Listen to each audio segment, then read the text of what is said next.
Earlier, one of the things we had to do is get an NHL partner. And one of the things that people have to realize as an independent owner-operator, you don't get to pick and choose. You just don't get to say, well, there's 30 teams out there and we'll take the one we want. It doesn't work that way. You have to find an NHL partner that you feel you can build a relationship with, because we are in a relationship-building business. It's important to have people that you can feel you can pick up the phone and call, that are going to sort of answer your call and address some of the concerns you have.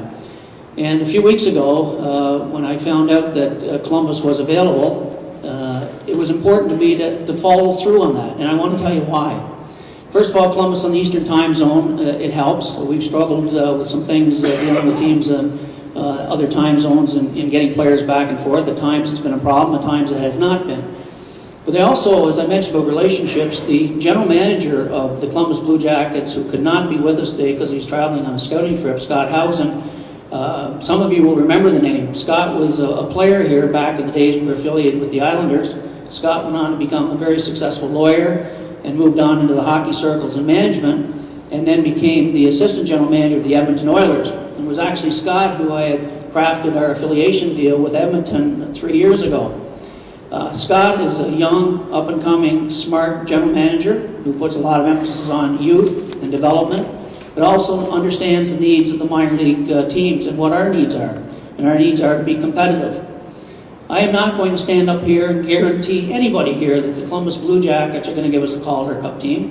What I am going to say and guarantee is that the Columbus Blue Jackets and Chris McFarland, who you're going to hear from shortly, are going to do everything in their power to make this team a team we can all be proud of. And I know it goes beyond wins and losses sometimes.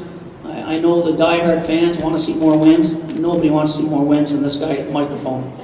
I'm as competitive as there is. And the fact we've had several losing seasons here grates on me more than it grates on you, believe me. But I'm also, as people who know me, I'm not one to live in the past. I'm going to look at today and look at tomorrow, and let's move forward. What happened yesterday we can't control. What happens tomorrow we can. And that's what we're going to try and do here. We've put an affiliation deal with the Columbus Blue Jackets that I'm extremely excited about. And I know some of you out there, and I see some faces that we've heard this before. But I'm a positive guy, and I'm going to look at this as being a positive announcement. I sat today with Chris McFarland over breakfast, and then again in my office for an hour, going over the roster, what type of players they expect here, and I'm going to let Chris talk about that. I'm not going to, because he knows his players far better than I do. But I do know, in working with the Columbus Blue Jackets, we have a connection. I can pick up the phone at any time and call Chris at his home or on the road, and I can do the same with Scott Housen. And it'll be important. It'll be important that they address our concerns as we have little bumps along the road next year. We know we're going to have them. But the most important thing for all of us here is hockey in Springfield next year.